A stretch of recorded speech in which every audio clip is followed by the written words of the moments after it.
this much, and you'll just have a little drop right here on the edge of your pattern or something like that, and he'll hit that first, and he'll stop. He might start scratching it. You're probably still going to get him. I don't lose my mind if that happens, but I certainly try not to. But let's put it this way: when I catch a coyote in that set, that trap and that chain and everything's going to have that same stink on it. I throw it right back in, and then I go right back in. But I'm going to still try to have a clean set close by, and knowing that one's dirty. How about you? It depends upon where I'm at.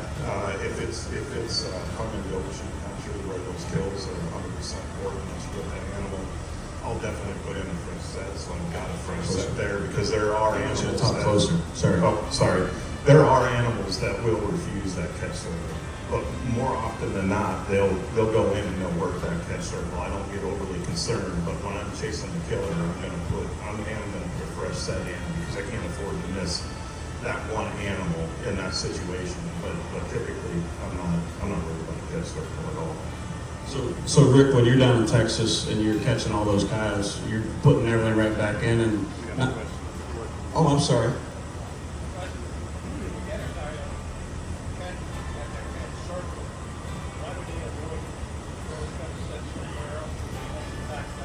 So the question has to do with a successful set and a trap pattern, a catch circle and what they call catch circle shyness, whatever you want to say. You're asking about that.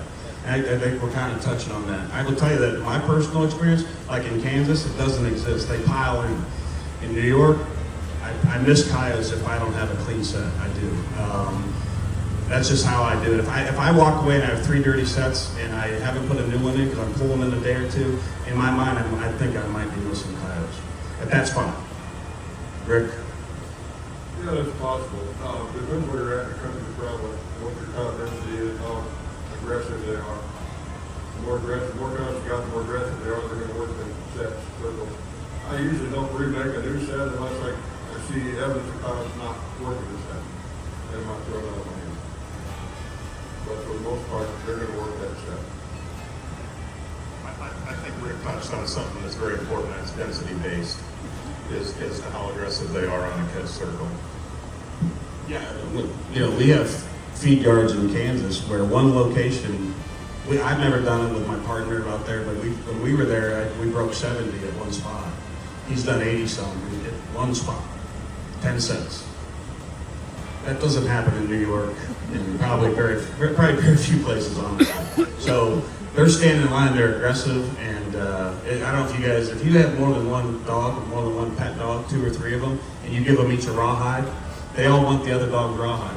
They'll fight them over it. It's that kind of, I use the word greed, but it's that kind of same mentality. Them guys, they're coming in and they're racing each other those sets. They don't care. They don't even have time to be circle shy. It's something I think we should talk about. Why would a coyote be circle shy? You'd think, here's a big pattern, all tore up, smells of all kind of good smells. Maybe a relative coyote, the brother or sister, a mom and dad.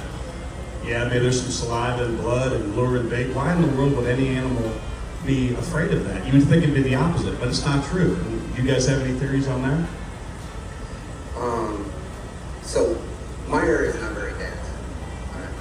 My coyotes, especially where I'm at in Wyoming, they're pounded year round. They're flying planes. I see a plane every week. I have county guys and state guys. Everybody shoots them. All the ranchers shoot them too. So it's not that I don't have coyotes around. Yeah, I do. But they stated, once your competition level's down, they don't, it's a less density like that. They just don't have to dive in and fight for things. So, I think that one of the main reasons you kind of see that buoyancy is just the fact that it's different.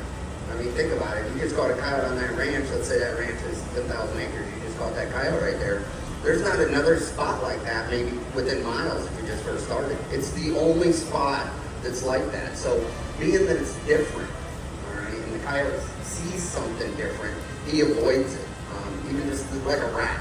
I think rats are the toughest thing to trap right next to coyote. As soon as you change anything, or something's a little different, sometimes they just tend to avoid it. But one tip that helps me a little bit on my remix, because I like just going right back in the ground. I don't always set fresh sets nearby. The reason being is probably within a half mile or a mile on another location. I probably have more traps anyways, and I expect that coyote's probably traveling those locations anyways. Doesn't have to be right at that spot. So, but what I'll do sometimes is I'll let them dip their, as I like to say, I let them dip their toe in the pool. So when I'm doing my remake, a lot of times I'm taking that dirt and stuff from that, and sometimes I'm throwing it out 20, 30 feet in different directions from my set. And the idea is that when the coyote does come in, he works that set and he comes around the outside, he gets to run into a little bit of that trap circle outside of the circle, and he gets familiar with that smell a little bit. He smells a little here, and he travels around that down inside, and he smells a little bit there, and then he starts working up in, and he's already had a little bit of exposure to it. So by the time he gets to that, the set rocker right there where it's set at, he's starting to let his guard down a little bit, and he feels comfortable there. But that really just shows, and Mark's going to pipe in here, but that really shows the difference between a coyote and a red fox, because red fox are the opposite, right? You can't make a better set than a remake of a red fox caught set than for the next red fox. They pile in. So it just shows the difference, you know, and I'm not saying smart or, you know, I always tell people say coyotes are smart. I hate that word, it's not true. I just say they're nervous, you know, and I tell people they're like drug dealers. Not that I know anything about drug dealing. But they're nervous and they don't trust anything. They're like, let's get out of here, hurry up, give me that money. So it's kind of, that's how I kind of look at them. But they're not smart. They're just, like Mark said, there's only one spot on this whole ranch that we would think they're attracted to, yet it's different, so they stay away from it. My comment on that, it depends on where you're trapping, a lot of things, but the catch circle is a deterrent and it's attractive, depends on what's going on. In my situation, most of the time, I usually put the remake in because it's already there and the trap's already anchored. So I level it all out, I make kind of a crescent,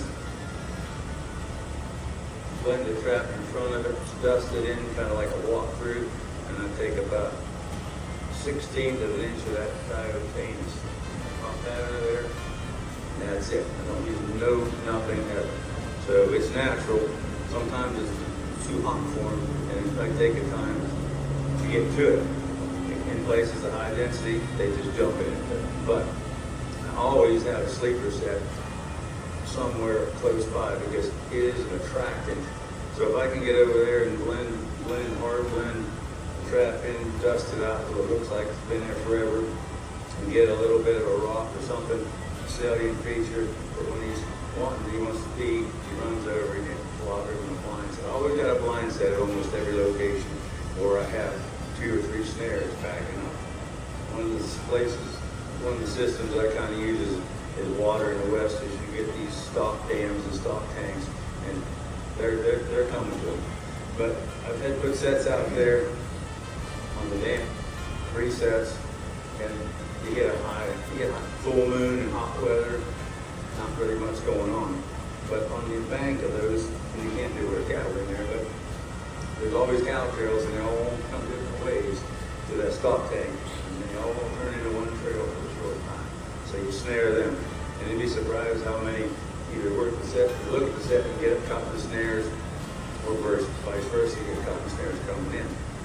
But again, I'm using a snare or a blind set or just a straight urine set as a backup because the kids here, when I go trapping, I want to be, you know, the old bull and the young bull, but when the young bull walks down, I want to get one of them, I want to get them all. I'm not going to get them all, but I want to catch as many as I can when I'm in there.